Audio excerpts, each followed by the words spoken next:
Now, Kaveh, the breaking news that we brought to our viewers in the last half an hour, Gianluigi Buffon retiring age 45, incredible career. Take us back to 2006 when he won the World Cup with Italy, all-conquering Juve side that he was a part of. He would have been 28 at that time. What would he have been worth in his prime? I mean, he's one of the best goalkeepers ever, one of the all-time greats. And you'd have to think, in today's market, when you see the prices that some players are going for in his prime, you would have to say, what, he'd be worth £100 million, that kind of figure. But he's such a good player that he would probably have a release clause in his contract, or one of these transfer clauses that we've seen in Ousmane Dembele's contract, which would say that until August the 7th, people can come and trigger this clause and sign me for 25 million euros or something. But no, joking aside, he is one of the all-time greats. And anyone who was lucky enough to see him will have realised that they watched one of the best goalkeepers of all time.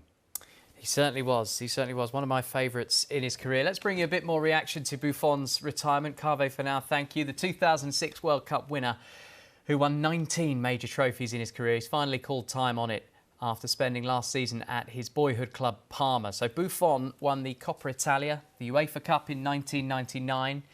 That was in his first stint with Parma. He made the move to Juventus in 2001 for what was then a world record fee for a goalkeeper. So Kaveh's bang on.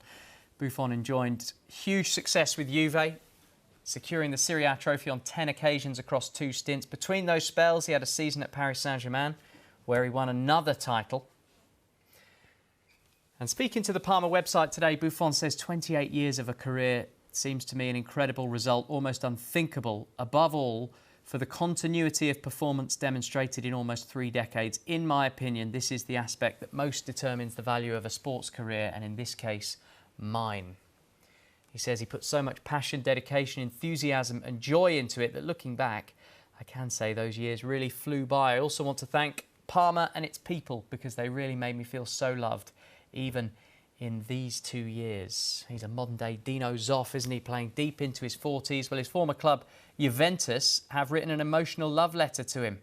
They say it's hard to find the right words on a day like today. It's incredibly difficult to talk about football on a day when the beautiful game bids farewell to its #1 par excellence. We've already said our goodbyes and we've already celebrated the historic achievements that will never be replicated. But on each occasion, we knew that you would keep beating Father Time. You were not simply the best, you were more than that. You gave the position a face and became the goalkeeper to beat and also to aspire to be.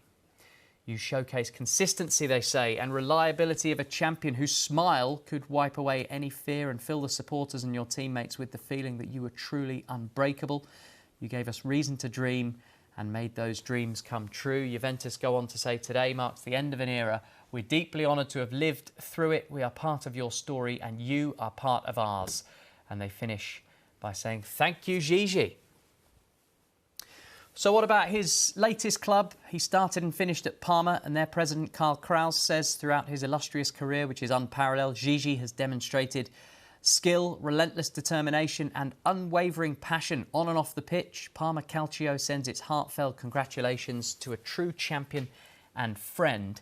And Kraus goes on to say, we will always be grateful to him for his vital contribution to the great history of this club and our community. Parma Calcio will always be his home.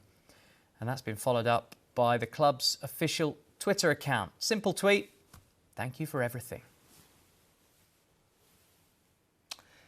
So it was a stellar career. Have a look at this. 10 league titles in Italy, 7 Coppa Italia trophies. That's the Italian Cup. There was also a league title in France with Paris Saint-Germain. While in Europe, he won the UEFA Cup in 1999, so long ago. He didn't win the Champions League, having lost the final on 3 occasions, but he did win the World Cup in 2006 with his country, Italy, when they beat France in the final on penalties, and he had his say in that one too. Great career.